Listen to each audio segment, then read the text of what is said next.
out my channel, and today I'm going to be covering the TSP, some tips and tricks that I've learned, and maybe that'll help you out. I'm not a financial expert, I'm just a regular employee, so as always, do your own research, and I'll just get started into it. So when you start, they'll start you in L fund, which is the lifestyle funds. The lifestyle funds are centered around your retirement date. So they'll be, example, like 2035, L 2035, and so on. So they're specific to each person around when they're expected to retire. So they'll be, depending on how far away or close you are to retirement, let's say you're brand new, they'll be more weighted around stocks than bonds, and the reverse if you're close to retirement. So if you're close to retirement, it'll be government bonds like the G fund and so on. Contribution limits for 2023. There's a contribution limit of $22,500, and if you're over the age of 50, there's a catch-up limit of $7,500. Going over some of the individual funds specifically, I'm going to break some of them down. The C fund is basically the S&P 500, so that's the top 500 performing companies in the stock market, and they are, some of them are like Microsoft, Apple, Berkshire Hathaway. The C fund, aka the S&P 500, is basically one of the most recommended and the most common funds that people get into for the TSP, and it's one that even Warren Buffett would recommend because he recommends the S&P 500. Especially if you don't have much experience in the stock market, it's basically a set it and forget it option.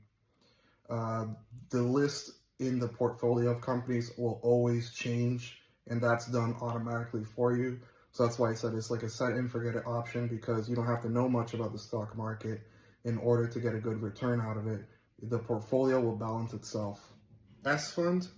The S fund is a small to mid cap portfolio that's basically all the companies that didn't make the top 500 are listed in the total, I think it's called the total stock completion index. That's what the S fund is based on. If you were looking at a conventional 401k or the regular stock market, that's what it would be called. The S fund has a better return rate than the C fund, but it swings up and down. So it's more volatile than the C fund. So, I wouldn't trust it entirely, but it's good to have at least a mix of it in your portfolio for TSP. The next fund is I fund, and I fund is just international stocks. So international stocks, like they're going to be weighted more toward Europe, Australia, Japan, and a few places in Asia, Hong Kong, Singapore. Most of China is not included, and most of Southeast Asia isn't included, like the Philippines. It's just basically just Singapore. The I fund can be a good fund, but it's the most volatile out of the stock options in the TSP. So that's why I wouldn't recommend that one, especially if you're looking at the long term. I would have a very small amount into I fund. The next one is F fund. F fund stands for fixed income fund, and that's going to be mostly a mix of different bonds, government bonds mostly, but also private sector bonds. That one can be a good option if you don't like stocks, the idea of the risk in stocks, but you want some type of gain in some type of return that's better than government bonds, is basically what that would be for. And the last one is going to be G fund. G fund is government bonds, like straight up government bonds. So that's going to be the most secure security that you can invest in TSP. And it's backed by the government. So if the government fails, that would be the only scenario where you wouldn't get paid basic NG fund, which has never happened. So it's a pretty safe fund. If you wanted to learn more about the TSP, I would recommend joining a TSP group. So some of those will be on, a lot of those will be on Facebook, and I'll link to one down below. Personally, how I invest in TSP, I use one of these Facebook groups like the one I linked, and I have a mix of C and S. I can't remember the ratio, but I basically go by the group's recommendation. Every quarter, they update it on what mix of C and S to go with. C and S usually have the best returns, and they're not as volatile as the iFund. One of the things that people always confuse about TSP is uh, where do you change your allotments, your where do you change your funds, and where do you change the percentage of money you're putting into the TSP. Today I'm going to show you some of that. And first, you want to start on light blue, and you can go through the employee apps, and you want to go to Postal Ease, and I already logged in, so I have a tab open. And you want to, once you get through Postal Ease, it'll have that two-factor authentication. And once you get through, you want to select Thrift Savings Plan on there. And I already did that, so that's why this is showing up already. But here, this is where you would adjust your how much you're putting into TSP from your paychecks. So you can do it by percentage, like it's shown here, and you can even do it by a specific dollar amount. You can just change that right there.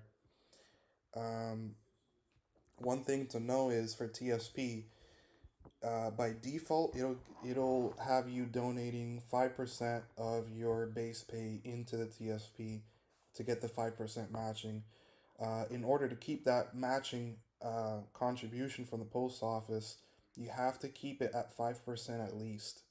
You can change it to more than that, but at least a 5% minimum is needed so that you can get that matching contribution. And now switching over to if you need to change what fund your money is in, like you want to change it from the lifestyle funds, for example, to the individual funds, like I explained earlier, like C Fund or the other ones, you would have to go to the TSP website directly. Just type it into Google, Thrift Savings Plan or tsp.gov on the top. And I already have that logged in, so I'm going to switch over to the other tab. And once you're in, so I'm going to extend it. Once you're in, you want to go to the categories on top and go to change investments.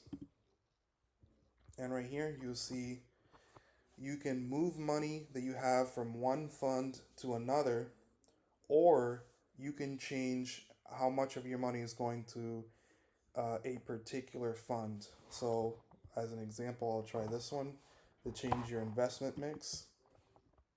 And right here, it'll explain it. Money that's already in the plan, or money that will be contributed in the future. Select this as an example,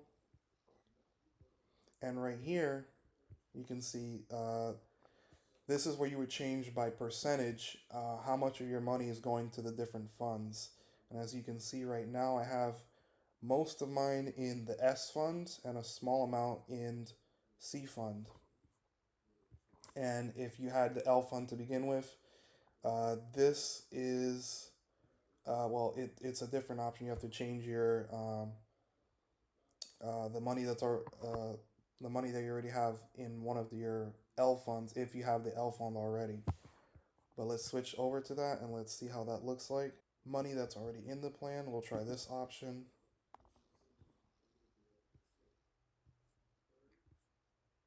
And right here, it'll show you how much is actually in your plan. So before, what I was showing you earlier is the 10 and 90% for S fund. That was like an example of a future contribution. This is what's actually in my TSP, the CNS fund distribution. So I have 51% in S fund and 49% in C fund. And I'll probably change that later because um, I might not want to keep up with the group myself, the TSP group. So I might change this to all C fund, 100% C fund at some point later. But for now, I'll leave this as is. And right here, you would change the percentage like I mentioned earlier. And then once you're done, you just hit continue and just confirm the amount. You'll get like a confirmation. And so, yeah, that is how you change your investments and how you navigate between Light Blue and TSP website in order to adjust your TSP account. And I hope that helped you guys out. And I'll segment to the other part of the video. Hey guys, so if there's something you wanted me to cover for another video, let me know down below in the comments.